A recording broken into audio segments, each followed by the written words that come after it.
Good morning, algebra students. We are going to start solving trinomials when the coefficient is 1. So if you notice in this example, we don't have a coefficient on the x squared. So what we're going to do is I'm going to show you a method to solve this, or to factor this rather. Okay, so we're not going to focus on solving today, we're just going to focus on factoring. All right, so when we, if you notice, this is an answer to a foiling problem. So we want to get our answer to look like this, have two parentheses where we have two binomials. Okay, here. And so I have a little method. I like to call it the Argyle method, if you notice over here, because it's kind of, I think it looks like Argyle sweaters when we do it. So pay attention here. What we're going to do is we're going to put this this middle term right here. The 7 goes on top of our Argyle, and then the 12 goes on the bottom. Okay? So what you have to think of is you have to think what two numbers, when I multiply them, I get 12, and when I add them together, I get 7. So go through your mind, what numbers would that be? They multiply, okay? So this would be your multiplied here. And this is what your add, they add up to. Okay, so it's going to be 3 and 4. So these are two terms that are going to be in our two binomials. So we're going to have an x here because that's our variable, x and x, and it's going to be plus 3 and then plus 4 here. And so if we were to check this, if we were to FOIL this out, would we get x squared plus 7x plus 12. I want you to go ahead and take a moment, pause the video, and check that. Make sure that you get x squared plus 7x plus 12. Very good, you should. So that's how we factor trinomials, just like this, using the Argyle method.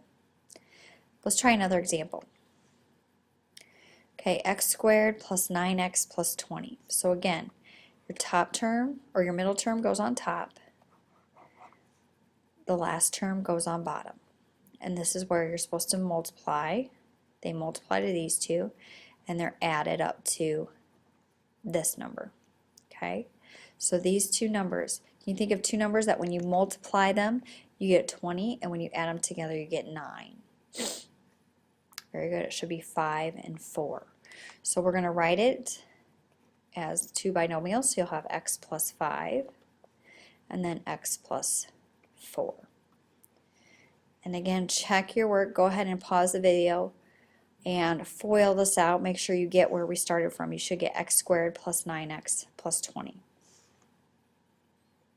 All right, we're going to move on to the next example. Okay, if you look at this next example, we have a negative 8 as our middle term and a positive 12 on the bottom. So what two numbers? They add up to a negative 8. And when you multiply them, you get a positive 12. So obviously we're going to have some negative numbers here. But you have to remember that when you multiply two negative numbers, you get a positive number. So what do you think it is? Pause the video and try it out. You should get negative 6 and negative 2. When you add them together, again, remember this is the adding, you get negative 8.